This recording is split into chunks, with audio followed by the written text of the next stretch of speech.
The ക്രിട്ടിക്കിലേക്ക് സ്വാഗതം. ലോകമെങ്ങും ഏറെ ചർച്ച ചെയ്യപ്പെടുന്ന വിഷയമാണ് ഇസ്ലാമോഫോബിയ.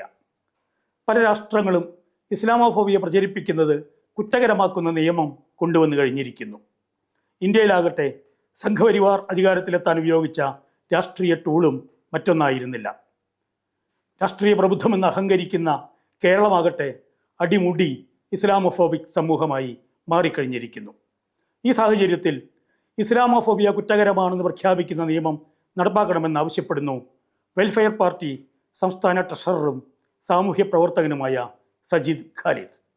ഏവർക്കും സ്വാഗതം.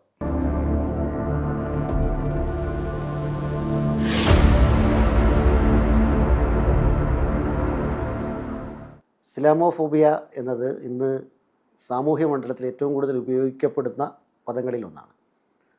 ഇത് യഥാർത്ഥത്തിൽ ഒരു പുതിയ പ്രയോഗമൊന്നുമല്ല.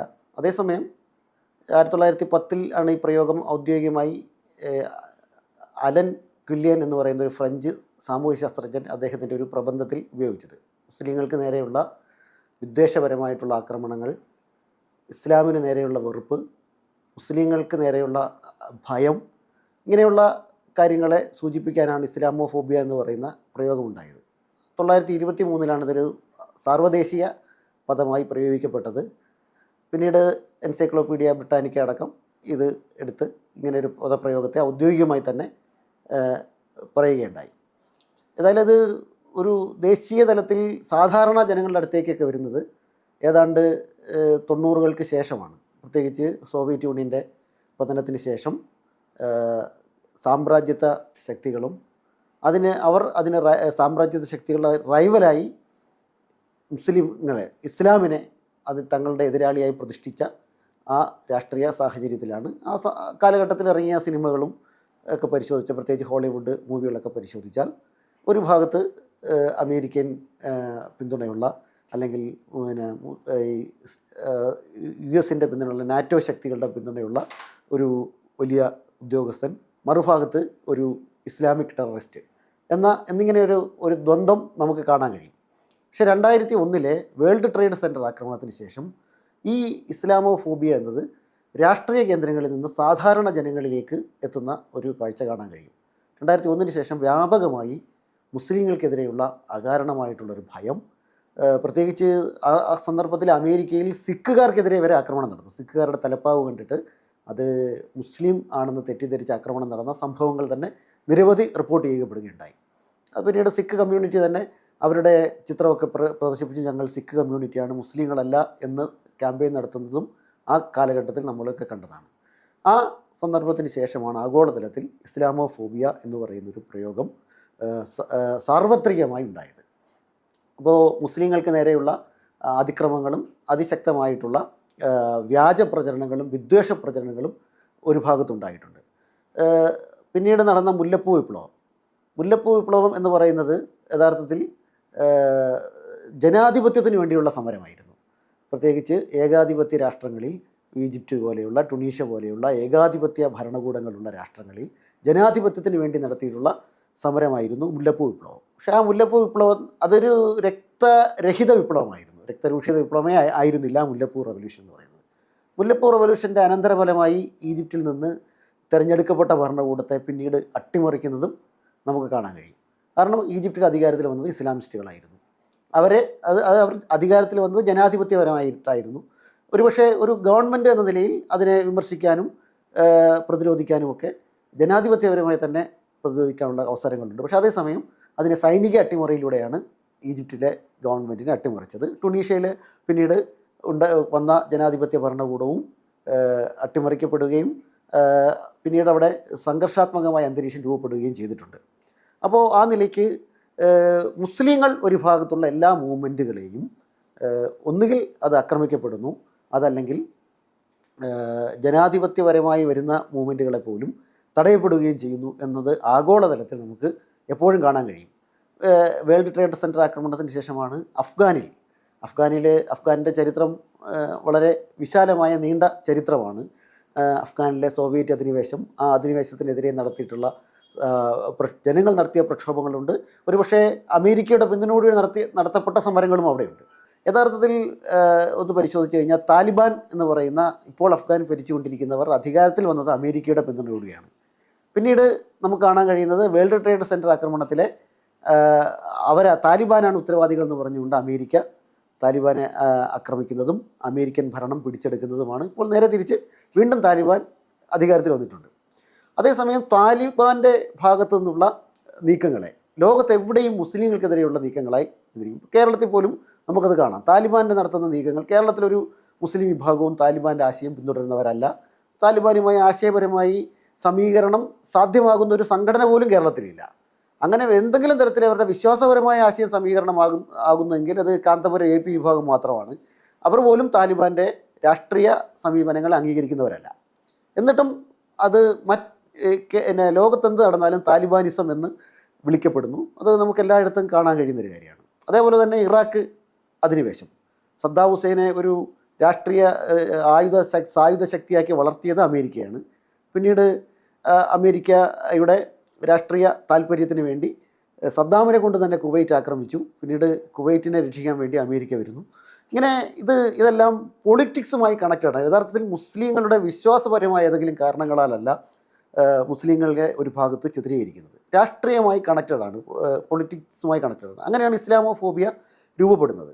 പിന്നീട് അത് സാമൂഹ്യമായി വലിയ ഒരു പ്രശ്നമായി വരും. വ്യക്തികൾക്ക് ഉള്ള മനോരോഗമായി പോലും ഇസ്ലാമോഫോബിയ വരുന്നു. ഒരു മുസ്ലിമിനെ കാണുമ്പോൾ അകാരണമായി ഭയപ്പെടുക, മുസ്ലിങ്ങളുടെ വിശ്വാസങ്ങളെ ഭയപ്പെടുക, മുസ്ലിങ്ങളുടെ മുഴുവൻ വിശ്വാസത്തിൻ്റെ ഭാഗമായിട്ടുള്ള സാങ്കേതിക ശബ്ദങ്ങളുണ്ട്. ഇപ്പോൾ ഹിജാബ്, നിക്കാബ്, ജിഹാദ്, ഇങ്ങനെ തുടങ്ങിയിട്ടുള്ള കാര്യങ്ങൾ.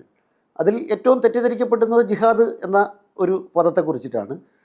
ജിഹാദ് എന്ന് ചേർത്തും ജിഹാദ് എന്ന് പറയാവുന്ന ഒരു സാമൂഹ്യപരമായി പറയാവുന്നൊരവസ്ഥയിലേക്ക് ലോകത്തെല്ലായിടത്തും വന്നിട്ടുണ്ട്.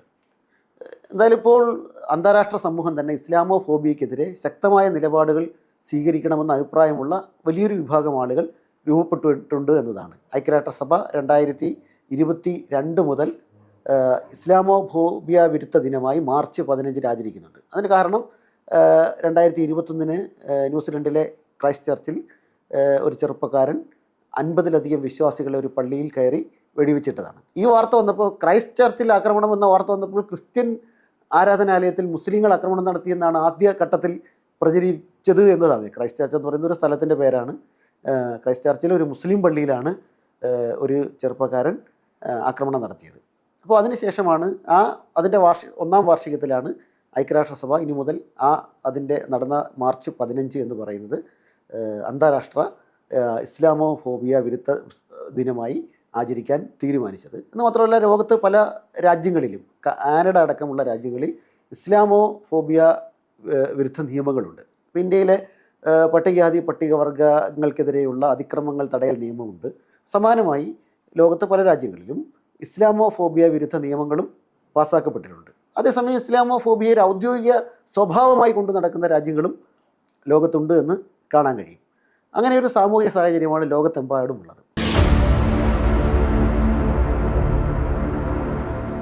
ഇന്ത്യയിൽ ഇസ്ലാമോഫോബിയ എന്നത് ഏറ്റവും ഡീപ്പ് റൂട്ടഡ് ആയിട്ടുള്ള ഒരു കാര്യമാണ് എന്ന് തിരിച്ചറിയാം. മുസ്ലിങ്ങൾ അധികാരത്തിൽ തന്നെ വരാൻ പാടില്ല. ഇപ്പോൾ 2017 ഗുജറാത്ത് തെരഞ്ഞെടുപ്പ് നമ്മുടെ മുമ്പിൽ ഒരു സാമ്പിളായി എടുത്താൽ, ഗുജറാത്തിലെ ഏറ്റവും പ്രമുഖനായ കോൺഗ്രസ് നേതാവായിരുന്നു അന്നത്തെ കാലത്ത് അഹമ്മദ് പട്ടേൽ. അദ്ദേഹം ഇപ്പോൾ ജീവിച്ചിരിപ്പില്ല. അദ്ദേഹം മുഖ്യമന്ത്രിയാവും കോൺഗ്രസ് അധികാരത്തിൽ വന്നാൽ എന്ന് BJP ക്യാമ്പയിൻ നടത്തി. അഹമ്മദ് പട്ടേൽ കോൺഗ്രസ് അധികാരത്തിൽ വന്നാൽ ഗുജറാത്തിൻ്റെ മുഖ്യമന്ത്രി അഹമ്മദ് പട്ടേലാകും. ഗുജറാത്തിൻ്റെ മുഖ്യമന്ത്രിയായ അഹമ്മദ് പട്ടേൽ വന്നാൽ എന്താണ് കുഴപ്പം എന്ന ചോദ്യമല്ല തിരിച്ച് കോൺഗ്രസ് ഉന്നയിച്ചത്. ഞങ്ങൾ അഹമ്മദ് പട്ടേലിനെ മുഖ്യമന്ത്രിയാക്കാൻ ആഗ്രഹിക്കുന്നില്ല എന്ന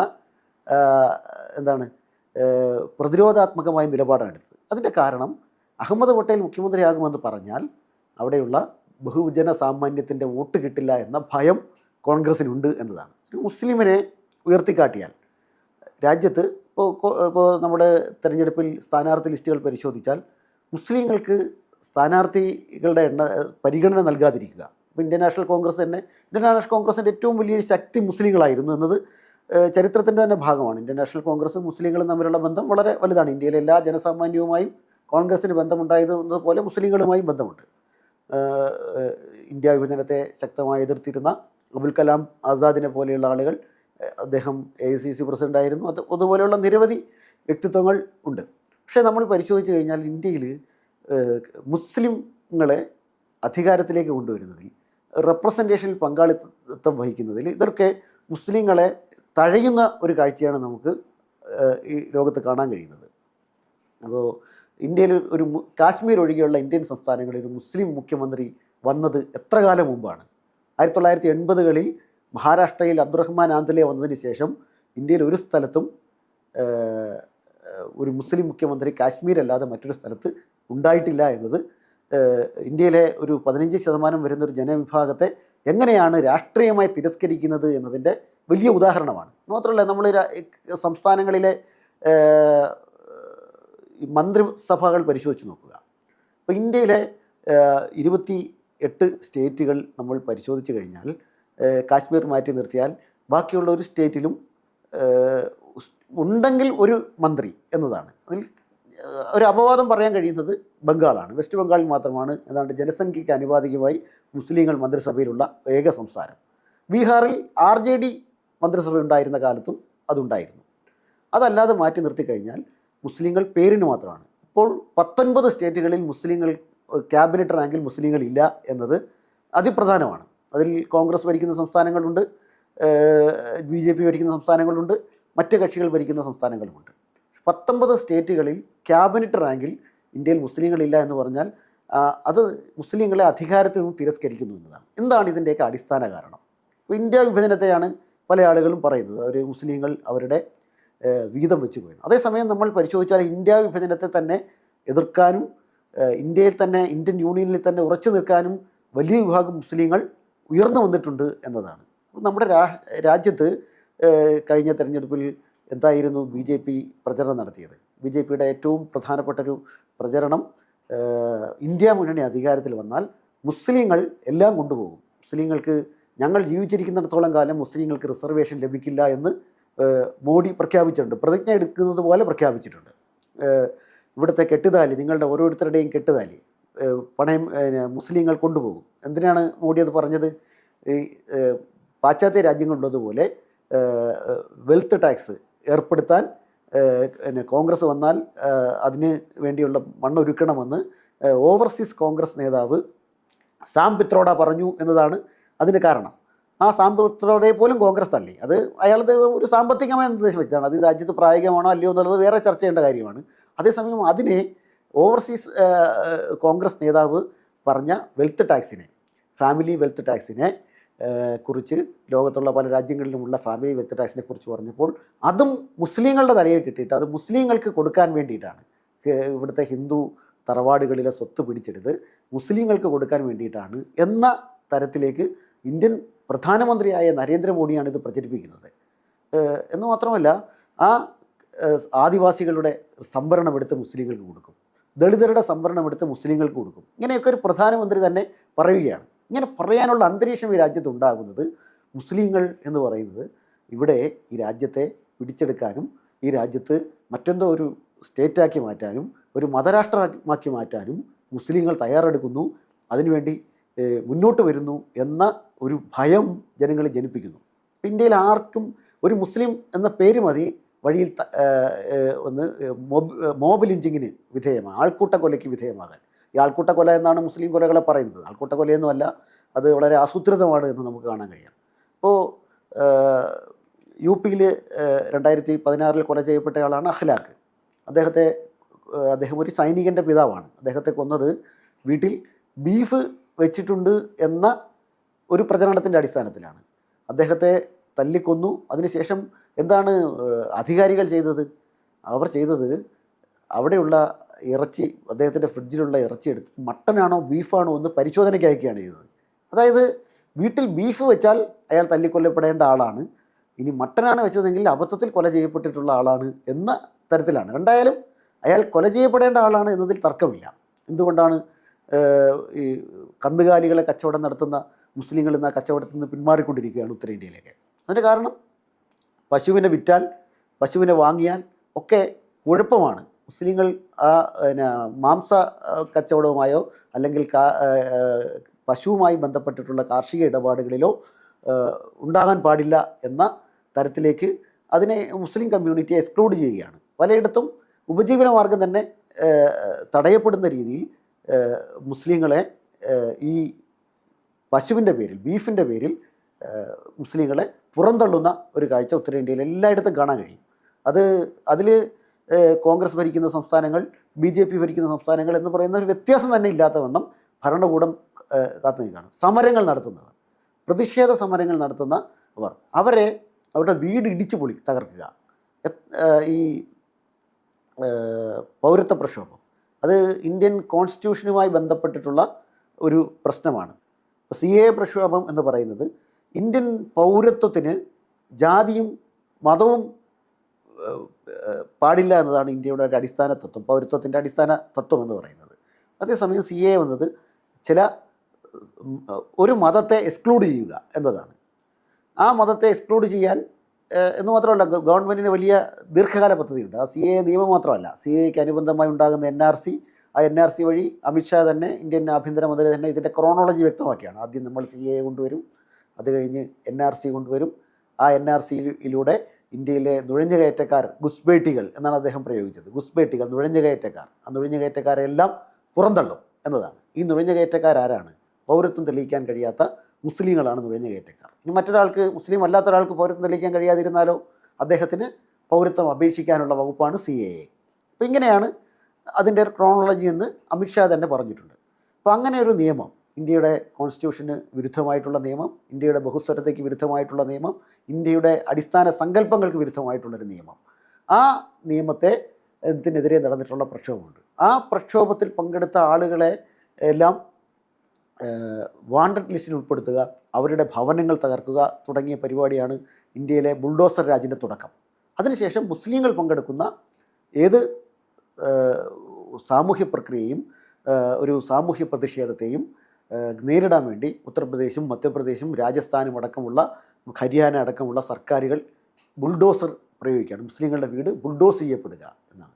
ഈ സമീപകാലത്ത് ഒരു സംഭവം ഉണ്ടായി. സമീപകാലത്തുണ്ടായ സംഭവം എന്ന് പറഞ്ഞാൽ മധ്യപ്രദേശിലെ ഒരു വീട് ബുൾഡോസ് ചെയ്യപ്പെടുകയുണ്ടായി. അതിന് കാരണം അവിടെയുള്ള ഒരു ഹിന്ദുമത ആഘോഷവുമായി ബന്ധപ്പെട്ട ഘോഷയാത്രയ്ക്ക് നേരെ ഒരു 2 മുസ്ലിം ചെറുപ്പക്കാർ തുപ്പി എന്നതാണ് ആരോപണം. ആരോപണത്തിൻ്റെ പേരിൽ അവരുടെ വീട്, ചെറുപ്പക്കാരെന്ന് പറഞ്ഞാൽ 18 വയസ്സും 17 വയസ്സും ഒക്കെയുള്ള കുട്ടികളാണ്, അവരുടെ വീട് തകർക്കപ്പെട്ടു. പിന്നീടാണ് അറിയുന്നത് അവർ തുപ്പിയിട്ടില്ല എന്ന്. തകർക്കപ്പെടുകയും പുറന്തള്ളപ്പെടുകയും ചെയ്ത ശേഷം ഘോഷയാത്രയ്ക്ക് നേരെ തുപ്പി എന്ന വ്യാജാരോപണം നടത്തി. അങ്ങനെ അത്തരത്തിലെല്ലാം നടത്താൻ കഴിയും എന്നതാണ് മുസ്ലിങ്ങൾക്കെതിരെയുള്ള ആക്രമണങ്ങൾ ഇന്ത്യയിൽ വലിയ തോതിൽ പെരുകുന്നത്.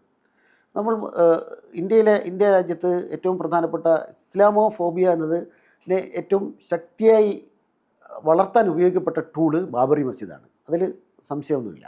ബാബറി മസ്ജിദ് എന്നത് രാമജന്മഭൂമിയാണ് എന്ന വാദം ഉന്നയിച്ചുകൊണ്ട് രാജ്യത്തിൽ തുടക്കം മുതൽ തന്നെ വലിയ കോലാഹലങ്ങൾ 1948 മുതൽ തന്നെ ആരംഭിക്കുകയുണ്ടായി. പിന്നീട് 90കളിൽ RSSന് BJPക്ക് രാഷ്ട്രീയ അധികാരം കൈക്കൊള്ളാനുള്ള വലിയ ടൂളാക്കി അത് മാറ്റുകയും ബാബറി മസ്ജിദ് തകർക്കുകയും ആ തകർത്തതിന് ശേഷം അത് വലിയ നിയമപോരാട്ടത്തിലെത്തുകയും ചെയ്തു. ആ ബാബറി മസ്ജിദ് സംബന്ധിച്ച് മുസ്ലിങ്ങളുടെ വാദം എന്ന് പറയുന്നത് ഇന്ത്യയിലെ നിയമപരമായി ഇതിന് പരിഹാരം കാണണമെന്നാണ്. നിയമം എന്ന് പറഞ്ഞാൽ ഇതിൻ്റെ ലാൻഡ് പരിശോധിക്കുക, അതിൻ്റെ ചരിത്രം പരിശോധിക്കുക, ഭൂമിയുടെ ചരിത്രം പരിശോധിക്കുക അത് കോടതി വഴി പരിഹാരം കാണുക എന്നതായിരുന്നു. കോടതിയുടെ ഏറ്റവും വിചിത്രമായ സുപ്രീം കോടതിയുടെ ഉത്തരവ് ബാബറി മസ്ജിദ് സംബന്ധിച്ച് വന്നത്, ബാബറി മസ്ജിദ് മുമ്പ് ബാബറി മസ്ജിദിൻ്റെ താഴെ ക്ഷേത്രമുണ്ട് എന്ന് തെളിയിക്കപ്പെട്ടിട്ടില്ല എന്ന് ആ കോടതി വിധിയിൽ വ്യക്തമാക്കുന്നുണ്ട്. ബാബറി മസ്ജിദ് തകർത്തത് ഒരു ക്രിമിനൽ പ്രവർത്തനമാണ് എന്നും ആ സുപ്രീം കോടതിയിൽ പറയുന്നുണ്ട്. ബാബറി മസ്ജിദ് തകർത്തത് ഒരു കൂട്ടം ക്രിമിനലുകളാണ് എന്നതും ആ സുപ്രീം കോടതിയിൽ വിധിയുണ്ട്. ഇതെല്ലാം പറഞ്ഞ ശേഷം പറയുന്നത് വളരെ വിചിത്രമായൊരു വിധിയാണ് കോടതി വന്നത്. പക്ഷേ ആ ഭൂമി രാമക്ഷേത്രം നിർമ്മിക്കാൻ വിട്ടുകൊടുക്കുക എന്നതാണ്. ഈ വിധിയെക്കുറിച്ച് പിന്നീട് അതിൻ്റെ ഭാഗമായ നമ്മുടെ മുൻ ചീഫ് ജസ്റ്റിസ് പറഞ്ഞത് ദൈവം തോന്നിപ്പിച്ച വിധിയാണ് എന്നതാണ്. ഇങ്ങനെ ദൈവം തോന്നിപ്പിക്കുന്ന വിധി പുറപ്പെടുവിക്കാൻ ന്യായാധിപന്മാർക്ക് ന്യായം നൽകുന്നത് എന്താണ് എന്നത്, അതല്ലേ മതരാഷ്ട്രവാദം എന്ന് പറയുന്നത് എന്ന ചോദ്യം പോലും ആരും ഉന്നയിക്കുന്നില്ല എന്നതാണ്. ഇങ്ങനെയുള്ള ദൈവം തോന്നിപ്പിച്ച വിധികൾ മുസ്ലിങ്ങൾക്കെതിരെ പറയാൻ വേണ്ടി കോടതികൾക്ക് പോലും കഴിയുന്നു എന്ന ഒരു തരത്തിലേക്ക് വന്നു. പിന്നീട് ഇന്ത്യയിലെ ഏത് മുസ്ലിം ആരാധനാലയത്തിന് നേരെയും അവകാശവാദം ഉന്നയിക്കാം എന്ന ഒരവസ്ഥയുണ്ട്. ഇപ്പോൾ സംഭരിൽ നമ്മൾ കണ്ടത് അതാണ്.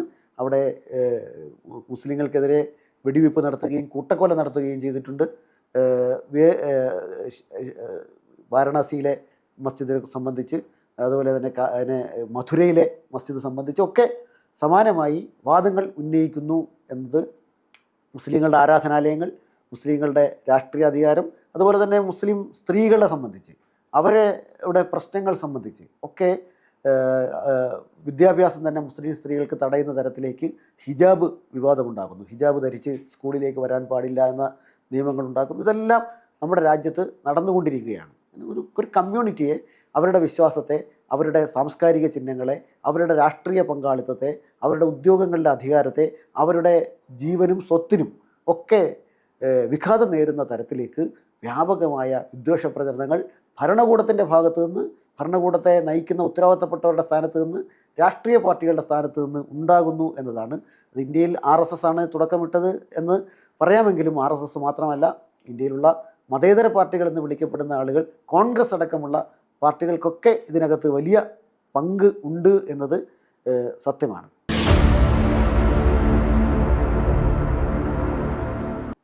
കേരളത്തെ സംബന്ധിച്ച് കേരളം വളരെ ശാന്തമായ സ്ഥലമാണ്, ഭയങ്കര മതസൗഹാർദ്ദമുള്ള സ്ഥലമാണ് എന്നൊക്കെ പറയപ്പെടുന്നതാണ്. ഒരു പരിധിവരെ കേരളം സൗഹാർദ്ദത്തോടുകൂടി ജനങ്ങൾ ഇടകലർന്ന് ജീവിക്കുന്ന സ്ഥലവുമാണ്. പക്ഷേ ഈ കേരളത്തിൽ പോലും ഇസ്ലാമോഫോബിയ എന്നത് ഡീപ്പ് റൂട്ടഡ് ആണ് എന്ന് മനസ്സിലാക്കുക. കേരളത്തിൻ്റെ ചരിത്രത്തിൽ തന്നെ തുടക്കം മുതൽ തന്നെയുണ്ട്. ഇപ്പോൾ 61-ൽ CH മുഹമ്മദ് കോയ കേരള നിയമസഭാ സ്പീക്കറാവാൻ നേരത്തെ അദ്ദേഹത്തിൻ്റെ മുമ്പിൽ കോൺഗ്രസ് വെച്ച കണ്ടീഷൻ അദ്ദേഹം തൊപ്പി അഴിക്കണം, ലീഗിൻ്റെ MLA പ്രാഥമിക അംഗത്വം രാജിവെക്കണം എന്നതായിരുന്നു. CH മുഹമ്മദ് കോയയ്ക്ക് കേരളത്തിലെ നിയമസഭാ സ്പീക്കറാക്കാനുള്ള ഉപാധിയായി അന്ന് കോൺഗ്രസ് മുന്നോട്ട് വെച്ചത്. അതിനുശേഷം പിന്നീട് 67-ൽ മുസ്ലിം ലീഗിനെ ഒരു ഘടകകക്ഷിയായി അന്നത്തെ CPM, പുതുതായി അന്ന് CPM രൂപീകരിക്കപ്പെട്ട കാലഘട്ടമാണ്, രൂപീകരിച്ചിട്ട് അധികാലമായില്ല. CPM അംഗീകരിച്ചതിന് ശേഷമാണ് മുസ്ലിം ലീഗിന് പോലും ഒരു സ്വതന്ത്ര പാർട്ടിയായി കേരളം പറഞ്ഞത്. അതേസമയം മലപ്പുറം ജില്ല രൂപീകരിച്ചത്, കേരളത്തിൽ 14 ജില്ലകൾ രൂപീകരിച്ചിട്ടുണ്ട്. മലപ്പുറം ജില്ലയ്ക്ക് ശേഷവും ജില്ലകൾ രൂപീകരിച്ചിട്ടുണ്ട്. കാസർഗോഡും പത്തനംതിട്ടയുമൊക്കെ പിന്നീട് രൂപീകരിച്ച ജില്ലയാണ്. ആ ജില്ലകളൊന്നും രൂപീകരിക്കുമ്പോൾ ഉണ്ടാകാത്ത കോലാഹലങ്ങൾ മലപ്പുറം ജില്ല രൂപീകരിക്കുമ്പോൾ ഉണ്ടാകുന്നു. ഇപ്പോഴും കേരളത്തിലൊരു റവന്യൂ ഡിവിഷനെക്കുറിച്ചുള്ള മലബാർ മേഖലയിൽ ഏതെങ്കിലും വിഭജനം പറഞ്ഞാൽ, പുതിയ താലൂക്ക് വേണമെന്ന് ആവശ്യപ്പെട്ടാൽ, പുതിയ ജില്ല വേണമെന്ന് ആവശ്യപ്പെട്ടാൽ, പുതിയ രാജ്യമല്ലല്ലോ ഇതൊന്നും, അങ്ങനെയൊക്കെ ആവശ്യപ്പെട്ടാൽ തന്നെ അത് കുഴപ്പമാണ് എന്ന തരത്തിൽ, വിഘടനവാദമാണ് എന്ന തരത്തിൽ പ്രചരിപ്പിക്കുകയാണ്. അപ്പോൾ മലബാർ മേഖലയെക്കുറിച്ച് പറഞ്ഞാൽ തന്നെ കുഴപ്പമാണ് എന്ന തരത്തിലേക്ക് കേരളത്തിലെ സാമൂഹിക സാഹചര്യങ്ങൾ മുന്നോട്ട് പോവുകയാണ്. 1987-ലാണ് കേരളത്തിൽ EMS ഒരു CPM-നെ ഒരു ഹിന്ദു രാഷ്ട്രീയ പാർട്ടിയായി പരിവർത്തിപ്പിക്കുന്ന തരത്തിലേക്കുള്ള നീക്കങ്ങൾ നടത്തിയത്. അന്ന് അവരുടെ ഘടകകക്ഷിയായിരുന്ന അഖിലേന്ത്യാ ലീഗിനെ പുറത്താക്കി, മുന്നണിയിൽ നിന്ന് പുറത്താക്കുകയും പിന്നീട് കേരള കോൺഗ്രസും മുസ്ലിം ലീഗും ഇല്ലാത്ത ഒരു പാർട്ടിയായി ഇടതുമുന്നണി മാറണം, ഒരു സാമൂഹ്യ മുന്നണിയായി ഇടതുമുന്നണി മാറും എന്നൊക്കെ പറഞ്ഞുകൊണ്ട് ആ 87-ലെ കേരളത്തിൽ ഏകദേശം പരിശോധിച്ചാൽ കേരളം എങ്ങനെ കമ്മ്യൂണലായി ഡിവൈഡ് ചെയ്യപ്പെട്ടു എന്ന് മനസ്സിലാക്കാം. തെക്കൻ കേരളത്തിൽ ഇടതുപക്ഷത്തിന് വലിയ മുന്നേറ്റം സംഭവിക്കുകയും മലബാർ മേഖലയിൽ ഇടതുപക്ഷത്തിന് തിരിച്ചടി വരികയും ചെയ്തത് വലിയ ഘടകം. പക്ഷേ ഭൂരിപക്ഷം സീറ്റുകൾ തെക്കൻ കേരളത്തിലായതുകൊണ്ട് ഇടതുപക്ഷം അധികാരത്തിൽ വന്നു എന്നതാണ് 87-ലെ തെരഞ്ഞെടുപ്പ് പരിശോധിച്ച് മനസ്സിലാകുന്നത്. അത് കേരളത്തെ കൃത്യമായൊരു ഹിന്ദു രാഷ്ട്രീയ പാർട്ടിയായി ഒരു CPM മാറുക, അല്ലെങ്കിൽ ഇടതുമുന്നണി ഒരു ഹിന്ദു സാമൂഹ്യ മുന്നണിയായി മാറുക എന്നതാണ്. അന്ന് BJP കേരളത്തിൽ അവകാശവാദം ഉന്നയിച്ച് തുടങ്ങിയ കാലമാണ്. BJPയുടെ തുടക്കമാണ്. ആ തെരഞ്ഞെടുപ്പിലാണ് ആദ്യമായിട്ട് BJP 2 മണ്ഡലങ്ങളിൽ 2ാം സ്ഥാനത്ത് വരുന്നത്.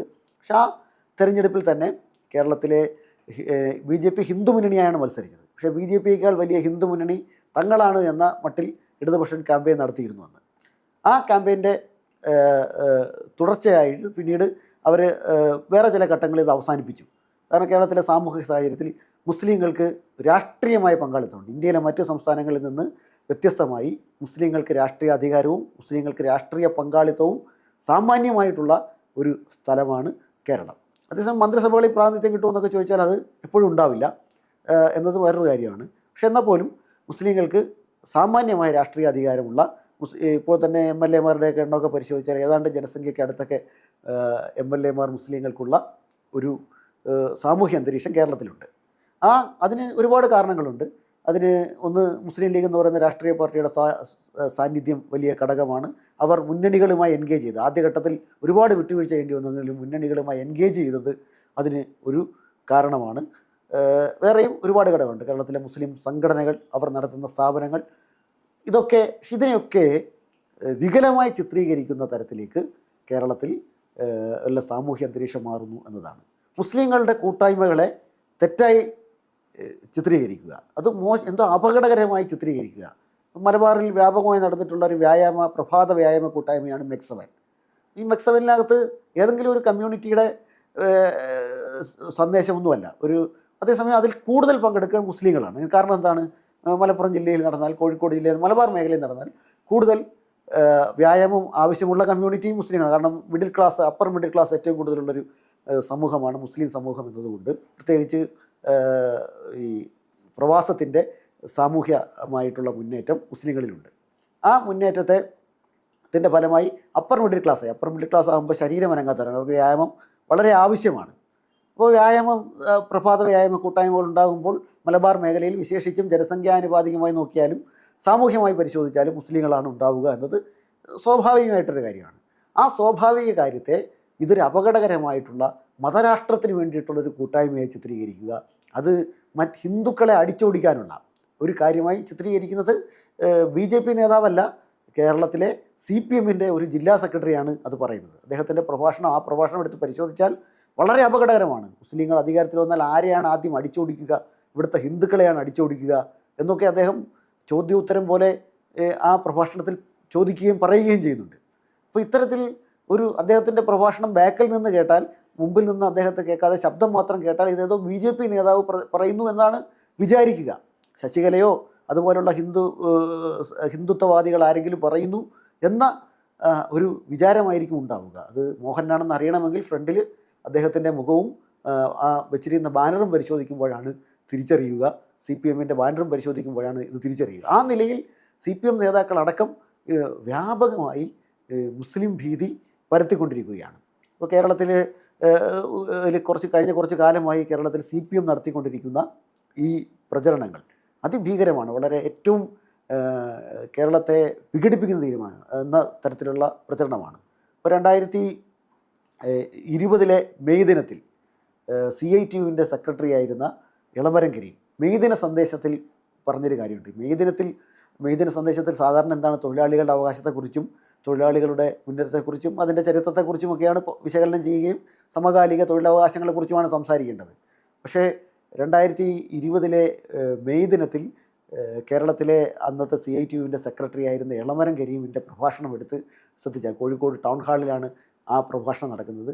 അദ്ദേഹം അതിൽ പറയാൻ ആഗ്രഹിച്ച കാര്യങ്ങൾ എടുത്ത് പരിശോധിച്ചാൽ അതിഭീകരമാണ്. കേരളത്തിലെ മുസ്ലിം കമ്മ്യൂണിറ്റിയിൽ നിന്ന് ഒരു കൂട്ടരെ റിക്രൂട്ട് ചെയ്ത് ഉത്തരേന്ത്യയിലുള്ള സെൻട്രൽ യൂണിവേഴ്സിറ്റികളിലേക്ക് അയക്കുന്നു എന്നതാണ്, പഠിപ്പിക്കാൻ അയക്കുന്നു.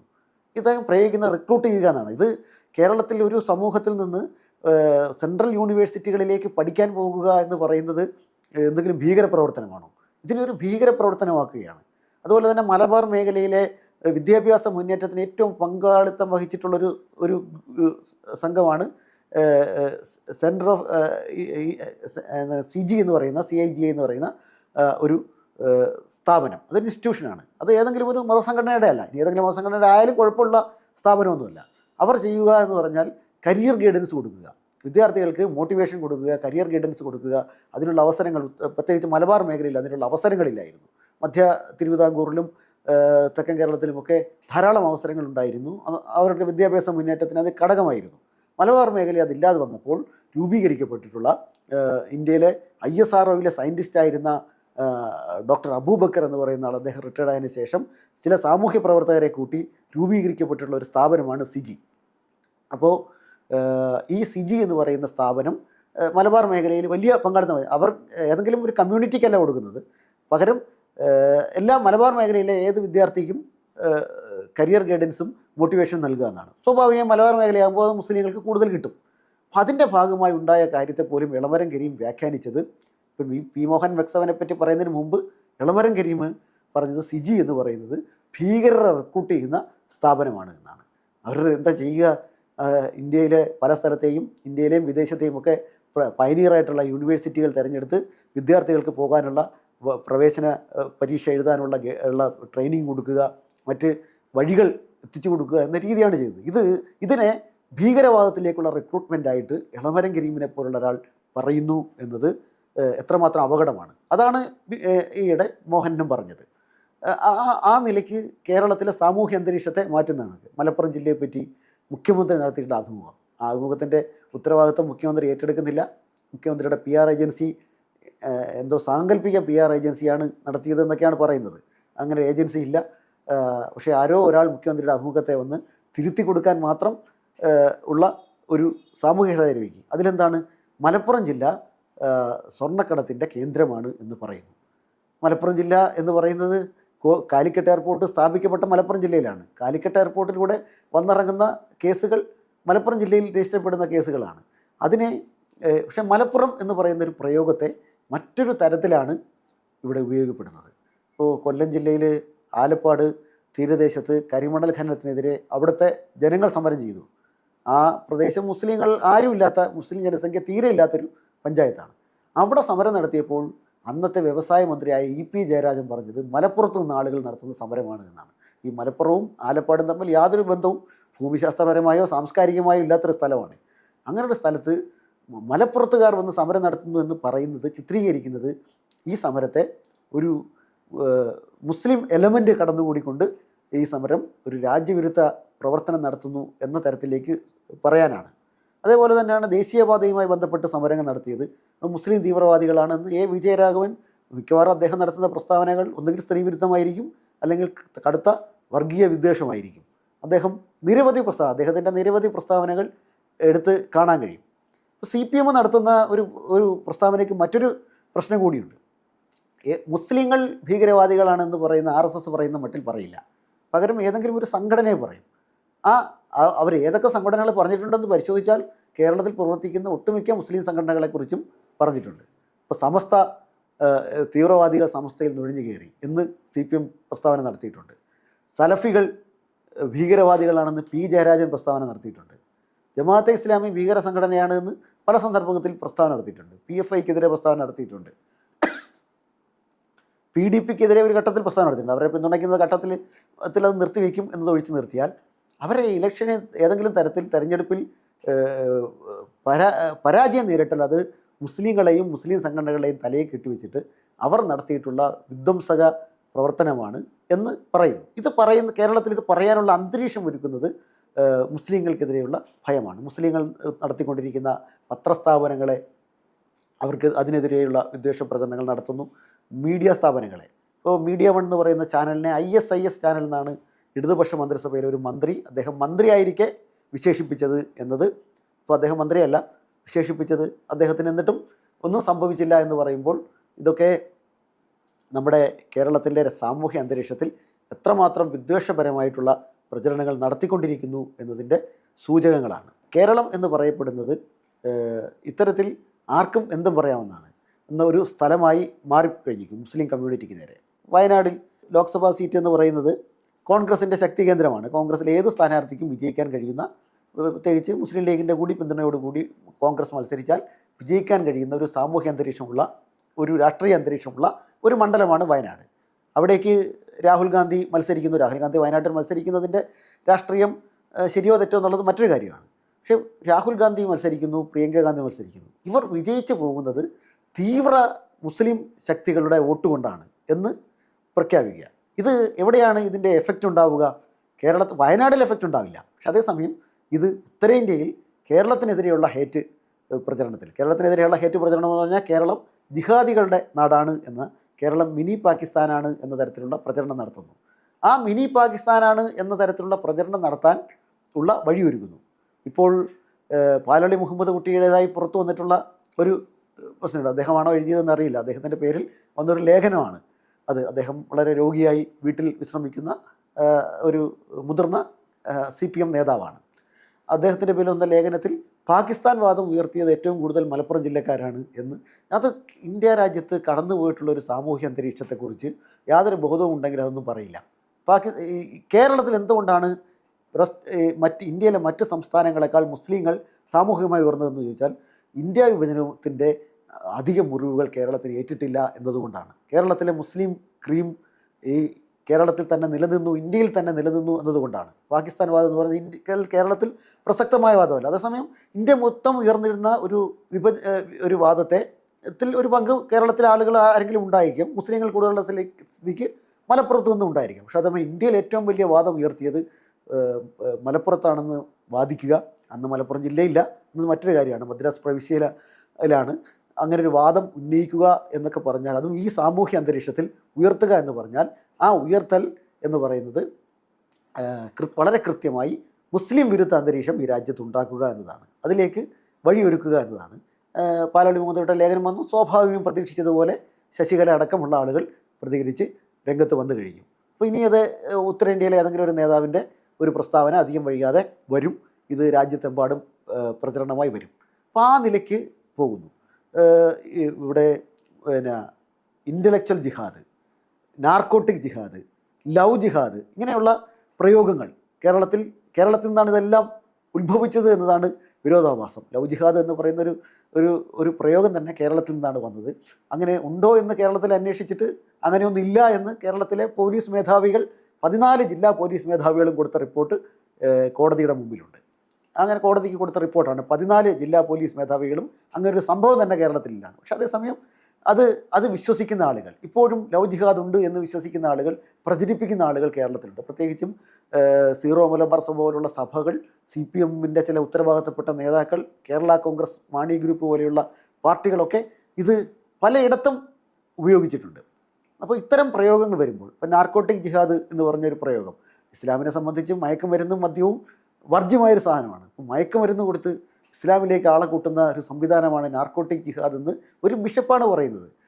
മയക്കുമരുന്ന് കച്ചവടത്തിൽ ചിലപ്പോൾ എല്ലാ കമ്മ്യൂണിറ്റിയിൽപ്പെട്ട ആളുകളും ഉണ്ടാവും, മുസ്ലിം കമ്മ്യൂണിറ്റിയിൽപ്പെട്ട ആളുകളുണ്ടാവും. അതൊരു ക്രിമിനൽ പ്രവർത്തനമായി മനസ്സിലാക്കുന്നതിന് പകരം ഇതിനെ ഒരു ആസൂത്രിതമായിട്ടുള്ളൊരു മുസ്ലിം മതത്തിൻ്റെ പ്രവർത്തനമായി ചിത്രീകരിക്കുക എന്നതാണ് നാർക്കോട്ടിക് ജിഹാദ് എന്ന പ്രയോഗം. ഇത് പറഞ്ഞ ഉത്തരവാദിത്തപ്പെട്ടൊരു ബിഷപ്പാണ്. ഈ ബിഷപ്പിനെ നിയന്ത്രിക്കുന്നതിന് പകരം ബിഷപ്പിനെ പണ്ഡിതൻ എന്ന് പറഞ്ഞ് വാഴ്ത്തുകയാണ് അന്നത്തെ ഇടതുപക്ഷ മന്ത്രി വാസവനടക്കം ചെയ്തത്. അപ്പോൾ ഇത്തരം പ്രയോഗങ്ങൾ നടത്തുന്നവർക്ക് കിട്ടുന്ന പിന്തുണ, ഈ പിന്തുണയെ രാഷ്ട്രീയമായി ഉപയോഗിക്കുന്നത്, ഇതെല്ലാം കേരളത്തിൽ ഡീപ്പ് റൂട്ടഡായി കേരളത്തിൻ്റെ സാമൂഹ്യ അന്തരീക്ഷത്തിൽ, പ്രത്യേകിച്ച് സാമൂഹ്യ മാധ്യമങ്ങളൊക്കെ പരിശോധിച്ച് കഴിഞ്ഞാൽ വരുന്ന പ്രയോഗങ്ങളൊക്കെ വളരെ ഭയാനകമായ, ഭീതിതമായ പ്രയോഗങ്ങളാണ് ഉണ്ടായിക്കൊണ്ടിരിക്കുന്നത്. മുസ്ലിങ്ങൾക്ക് നേരെയുള്ള, മുസ്ലിങ്ങളുടെ ഏത് സംരംഭത്തെയും, അതിനെ ഹോട്ടലുകളെ, ഹലാൽ ഭക്ഷണങ്ങൾ എന്ന് പറയുന്നത് അത് തുപ്പി കൊടുക്കുന്നതാണ് എന്ന പ്രയോഗം പലരും വിശ്വസിക്കുന്നുണ്ട് എന്നതാണ്. വർഷങ്ങളായി ഈ രാജ്യത്ത് ഈ ഹലാൽ എന്ന് പറയുന്നത് എന്താണ് എന്ന് മുസ്ലിങ്ങളുടെ സാങ്കേതികമായ പദങ്ങളെല്ലാം കുഴപ്പമാണ് എന്ന് ചിത്രീകരിക്കുകയാണ്. ഇപ്പോൾ വഖഫ് എന്ന് പറഞ്ഞാൽ കുഴപ്പമാണ്, എന്തോ കുഴപ്പമുള്ള കാര്യമാണ് എന്ന് പ്രഖ്യാപിക്കുന്നു. ഇതിൻ്റെ ഒന്നും വസ്തുതകളെ തിരിച്ചറിയുന്നില്ല. മുൻപത്തെ പ്രശ്നത്തെ തന്നെ സാമൂഹ്യമായി വിഭജിക്കുന്നതിന് വേണ്ടി സർക്കാർ തന്നെ മൗനം പാലിക്കുകയായിരുന്നു കുറേ കാലം. അത് കലുഷിതമാകുന്നത്, ഈ പ്രശ്നമുണ്ടായി ആരും അറിയാത്ത തന്നെ ഇത് പരിഹരിക്കാമായിരുന്നു. രണ്ട് കക്ഷികളെയും വിളിച്ചിരുത്തി പരിഹരിക്കാവുന്നൊരു പ്രശ്നത്തെ സർക്കാർ കലുഷിതമാകുന്ന തരത്തിലേക്ക് വളർത്താൻ BJP-യെയും RSS-നെയും തൽപര കക്ഷികളെയും അനുവദിച്ചു എന്നതാണ്. കാസ പോലുള്ള സംവിധാനങ്ങളെയൊക്കെ അനുവദിച്ചു കൊടുത്തുകൊണ്ട് ഈ വലിയ രീതിയിൽ സമൂഹത്തിൽ ഡിവിഷൻ ഉണ്ടാക്കിയ ശേഷം, ഭിന്നത ഉണ്ടാക്കിയ ശേഷം, ഭിന്നിപ്പുണ്ടാക്കിയ ശേഷം ഒരു ജുഡീഷ്യൽ കമ്മീഷനെ വെക്കുകയാണ്. ഇത്തരത്തിൽ ഒരുപാട് സംഭവങ്ങൾ നമുക്ക് കാണാൻ കഴിയും. നിയമപരമായി പരിഹരിക്കേണ്ട കാര്യങ്ങൾ, ചർച്ച ചെയ്ത് പരിഹരിക്കേണ്ട കാര്യങ്ങൾ, ഇതിനെയൊക്കെ വഷളാക്കുക. ഈ വഷളാക്കുന്നതിന് വേണ്ടിയുള്ള വെള്ളം ഒഴിച്ചു കൊടുക്കുക, സർക്കാർ വിലാസം സംഘടനകളെ ഉപയോഗിച്ചുകൊണ്ട് അതിനെ പ്രചരിപ്പിക്കുക. ഇങ്ങനെയൊക്കെയുള്ള കാര്യങ്ങൾ കേരളത്തിലും കാണാൻ കഴിയും. തീർച്ചയായും ഇസ്ലാമോഫോബിയ എന്ന് പറയുന്നത് യഥാർത്ഥത്തിൽ വലിയ ഒരു സോഷ്യൽ എവിളാണ്, സാമൂഹ്യമായിട്ടുള്ള ഒരു വലിയ ഒരു പ്രശ്നമാണ്, ലോകമെമ്പാടുമുള്ള പ്രശ്നമാണ്. അതേസമയം അതിന് അന്താരാഷ്ട്ര സമൂഹം ഇതിനെ അറ്റൻഡ് ചെയ്യാൻ തീരുമാനിച്ചിട്ടുണ്ട്. അതിൻ്റെ ഭാഗമാണ് ചില രാജ്യങ്ങൾ ഇസ്ലാമോഫോബിയ ഒരു കുറ്റകൃത്യമാണ് എന്ന് തീരുമാനിക്കപ്പെട്ടത്. ഇസ്ലാമോഫോബിയ ഒരു കുറ്റകൃത്യമാണ് എന്നുള്ള നിരവധി രാജ്യങ്ങളുണ്ട്, അത്തരം നിയമങ്ങളുള്ള നിരവധി രാജ്യങ്ങളുണ്ട്. ഐക്യരാഷ്ട്രസഭ തന്നെ അതിൻ്റെ ചുവടുവെപ്പുകൾ നടത്തി കഴിഞ്ഞിരിക്കുന്നു. പക്ഷെ അതേസമയം ഇന്ത്യ രാജ്യത്ത് ഒരു രാഷ്ട്രീയ ഇസ്ലാമോഫോബിയ ഉണ്ട് എന്നതൊരു രാഷ്ട്രീയ മുന്നേറ്റത്തിനുള്ള വഴിയാണ് എന്നാണ് പല ആളുകളും വിചാരിക്കുന്നത്. അപ്പോൾ ഈ അന്തരീക്ഷത്തെ ചെറുക്കണം, പ്രതിരോധിക്കണം. ജനാധിപത്യപരമായി പ്രതിരോധിക്കണം, നിയമപരമായും പ്രതിരോധിക്കണം. അപ്പോൾ നിയമം കൊണ്ട് ഇസ്ലാമോഫോബിയ കുറ്റകൃത്യമാണ്, നിയമം വന്നാൽ അത് പരിഹരിക്കുമോ എന്ന് ചോദിച്ചാൽ പട്ടികജാതി പട്ടികവർഗ്ഗങ്ങൾക്കെതിരെയുള്ള അട്രോസിറ്റി നിയമം ഈ രാജ്യത്തുണ്ട്, അതുകൊണ്ട് പരിഹരിക്കപ്പെട്ടിട്ടില്ല എന്ന, പക്ഷേ എന്നാലും അതൊരു കുറ്റകൃത്യമാണ് എന്ന ഒരു പ്രശ്നമെങ്കിലും ഉണ്ടാകും. അപ്പോൾ ഇസ്ലാമോഫോബിയക്കെതിരെ രാജ്യത്ത് നിയമം ഉണ്ടാകേണ്ടത് അനിവാര്യമാണ്. നിയമം മാത്രം പോരാ, വലിയ സാമൂഹ്യമായിട്ടുള്ള ഒരു മാറ്റവും മുസ്ലിങ്ങൾക്കെതിരെ നടത്തിക്കൊണ്ടിരിക്കുന്ന ആക്രമണങ്ങൾക്കെതിരെ ജനാധിപത്യപരമായ മാറ്റം, അത് ഇന്ത്യൻ ഭരണഘടനയെ ഉയർത്തുന്ന മതസ്വാതന്ത്ര്യത്തിനടക്കം ഉള്ള പ്രശ്നങ്ങൾ ഉയർത്തിക്കൊണ്ടുള്ള വലിയൊരു ജനാധിപത്യ മുന്നേറ്റം ഈ രാജ്യത്ത് ഉണ്ടാവണം. അതുകൊണ്ട് മാത്രമാണ് ഇസ്ലാമോഫോബിയ ഇല്ലാതാവുക. ഇല്ലാതായില്ലെങ്കിലും അതിൻ്റെ ആഴവും പരപ്പും കുറയ്ക്കാനെങ്കിലും സാധ്യമാകും. അത്തരമൊരു മുന്നേറ്റം അനിവാര്യമായിട്ടുള്ളൊരു സാമൂഹ്യ സാഹചര്യമാണ് കേരളത്തിലും രാജ്യത്തെമ്പാടും ലോകത്തെമ്പാടും ഉള്ളത് എന്നതാണ് ഈ സമയത്ത് സൂചിപ്പിക്കാനുള്ളത്.